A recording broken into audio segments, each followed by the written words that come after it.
ప్రైవేటీకరణ లేని చెప్పి పక్క చెప్తూ పార్లమెంట్ లో ప్రైవేటీకరణ కొనసాగుతుందని ఇంకో పక్క చెప్తూ ఈ రోజు బయట నుంచి తీసుకొచ్చి ఇంతకన్నా బాగా పనిచేస్తామని చెప్తా ఉన్నారు. లగన్రాజ్ స్టీల్ ప్లాంట్ కమిషనింగ్ చేసింది విశాఖపట్నం స్టీల్ ప్లాంట్ కార్మికులు. బొకారంలో బెలాంలో దుర్గాపూర్లో ప్రాబ్లమ్స్ వస్తే ఎన్ని సమస్యలు పరిష్కారం చేసి విశాఖపట్నం స్టీల్ ప్లాంట్ కార్మికులు. భారతదేశంలో ఎవరైనా సరే ఇంతకన్నా కాంపిటెన్సీ ఉన్నటువంటి స్కిల్ ఉన్నటువంటి టెక్నాలజీ ఉన్నటువంటి కార్మికులు ఉన్నారని చెప్పేసి మేము అడుగుతా ఉన్నాం. అటువంటి విశాఖపట్నం స్టీల్ ప్లాంట్ ని ఈ రోజు నిర్వీర్యం చేయడం కోసం మీరు ప్రయత్నం చేస్తే చూస్తూ ఊరుకునేది లేదు. ఈ రోజు సాయంత్రం పోరాట కమిటీగా కూర్చొని కార్యాచరణ తయారు చేస్తాం. దీన్ని ఎదుర్కొంటాం. కూటమి నేతలు కూడా చొరవ తీసుకుని ప్రభుత్వం ఒత్తిడి తీసుకురావాలి. వైసీపీ కూడా రంగంలోకి రావాలని చెప్పేసి డిమాండ్ చేస్తా ఉన్నాం. పోరాటాలు 50 సంవత్సరాల చరిత్ర. ఇది ఒక రక్త చరిత్ర. విశాఖపట్నం స్టీల్ ప్లాంట్ ని వాళ్ళు సాధించినటువంటిది. ఇవాళ ఆంధ్రప్రదేశ్ ప్రజలకి తీవ్రమైన అన్యాయం. ఇవాళ శంకుస్థాపన దగ్గర నుంచి కూడా ఈ రోజు వరకు కూడా ప్రభుత్వాలు అన్యాయం చేస్తున్నాయి. దీనికి గనులు ఇవ్వాలని చెప్పేసి నిర్ణయించిన గనులు కూడా ఇవ్వలేదు. ఇవాళ ఓఎండిసిలో ఉన్నటువంటి గనులు కూడా విశాఖపట్నం స్టీల్ ప్లాంట్ కి రాకుండా ఆపేసి కుదురుముక్ స్టీల్ ప్లాంట్ నుంచి తీసుకొచ్చేటువంటి కుదురుముక్ ఐరన్ ఓర్ని తీసుకొచ్చేసి అధిక ధర మీద ప్లేట్ ఛార్జెస్లు ఎక్కువయ్యి 2,500 రూపాయలు నష్టం వస్తుంది అనమాట. ఇవాళ ఎన్ఎండిసికి 1,500 ఎకరాలు ఇచ్చాం. ఇవాళ ఎన్ఎండిసి నుంచి ఎందుకు రావటం లేదు? ఐరన్ ఓర్ కానీ లేకపోతే ఉన్నటువంటి పిల్లెట్స్ కానీ అక్కడి నుంచి ఎందుకు తీసుకోవటం లేదు? మీరు చేస్తున్నటువంటి ద్రోహం ఆంధ్రులకి మరొకసారి ద్రోహం చేయబోతున్నారు.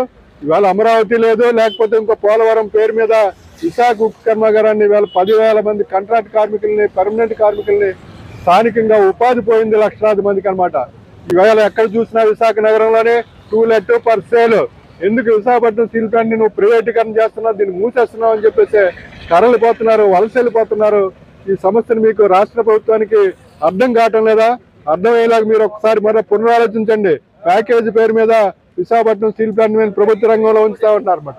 ఆపరేషన్ మెయింటెనెన్స్ ఇతర రాష్ట్రాలు గుజరాతీ కాంట్రాక్టులకి అప్పచెప్తున్నారనమాట.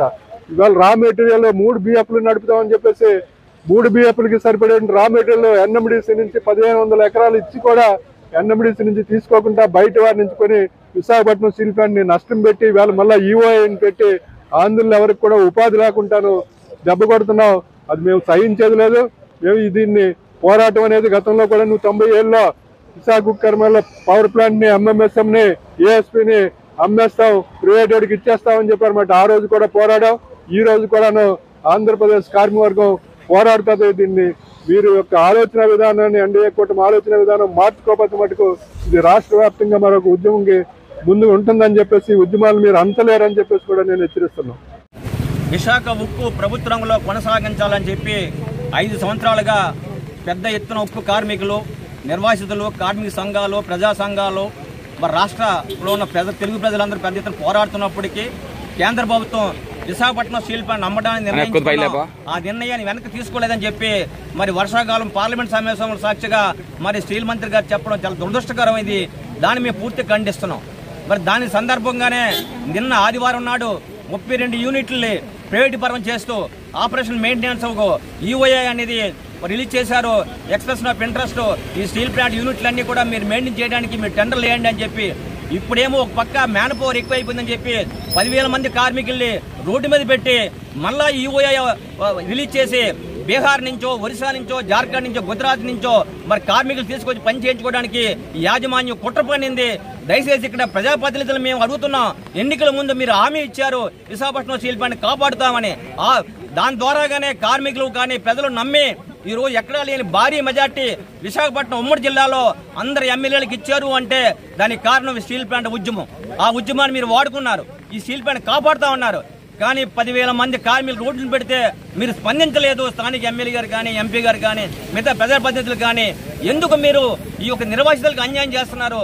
ఇది ప్రాణ త్యాగాలతోటి పోరాటం వచ్చిన స్టీల్ ప్లాంట్ ని కాపాడుకోవాల్సిన బాధ్యత మన రాష్ట్ర ప్రజల మీద ఉంది. ఒకే ఒక ఇంటిగ్రేటెడ్ స్టీల్ ప్లాంట్ రాష్ట్రంలో మిగిలింది. దీన్ని కూడా కాపాడుకోకుండా ప్రైవేట్ స్టీల్ ప్లాంట్ ఫౌండేషన్ కూడా వేయలేదు. ఆర్సాల మెట్ల గురించి ఐరన్ ఓర్ ఇవ్వాలని చెప్పి మీరు వెళ్ళి ఎంపీలందరూ మరి మంత్రి గారిని కలవడం చాలా దురదృష్టకరం. అది మీరు దాని ప్రైవేట్ స్టీల్ ప్లాంట్ ని మీరు ప్రోత్సహించండి. ఉన్న స్టీల్ ప్లాంట్ 40 సంవత్సరాల నుంచి వచ్చిన స్టీల్ ప్లాంట్ కి ఈ రోజుకి ఐరన్ ఓర్ సప్లై చేయకపోతే ఎందుకు దేని గురించి అడగట్లేదు? ఈ ద్వంద్వ వైఖరి వదిలేయండి. ప్రజలు ఇప్పుడు కూడా గ్రహిస్తుంటారు. మీరు ఎన్నికల్లో గెలిచారు, 4 సంవత్సరాలు మళ్ళీ ఎన్నికలు వస్తాయి. కానీ విశాఖపట్నం స్టీల్ ప్లాంట్ ప్రజలు అన్యాయం అయిపోయారు. ఈ రోజు నిర్వాసితులు అన్యాయం అయిపోయారు. 10,000 మంది కార్మికులు రోడ్డును పడ్డారు. వాళ్ళందరికీ తక్షణ ఉపాధి కల్పించాలి. ఏదైతే ఈఓఐ రిలీజ్ చేశారో ఆ ఈఓఐలన్నీ రద్దు చేయాలని చెప్పి అన్ని కార్మిక సంఘాల తరఫున మేము డిమాండ్ చేస్తున్నాం. లేకపోతే ఈ పోరాటం పెద్ద ఎత్తున ఉద్యమంగా జరుగుతుంది. ఖచ్చితంగా కూటమి ప్రభుత్వాన్ని కూడా నిలదీస్తారు ప్రజలు. మీరు ఇచ్చిన మాట తప్పించి కూడా మీ అంతా సూపర్ 6 అని చెప్పి అన్ని చేస్తామన్నారు. విశాఖపట్నం స్టీల్ ప్లాంట్ ఉద్యమే మీకు సూపర్ 6 కాదు. విశాఖపట్నం స్టీల్ ప్లాంట్ ఉద్యమే ఈ రోజు మిమ్మల్ని కూటమిని అధికారంలో తీసుకొచ్చింది. కానీ ఇదే మరి చెయ్యకపోతే స్టీల్ ప్లాంట్ కాపాడకపోతే ఖచ్చితంగా ఈ ప్రజలే మీకు బుద్ధి చెప్తారని చెప్పి తెలియజేస్తున్నాం.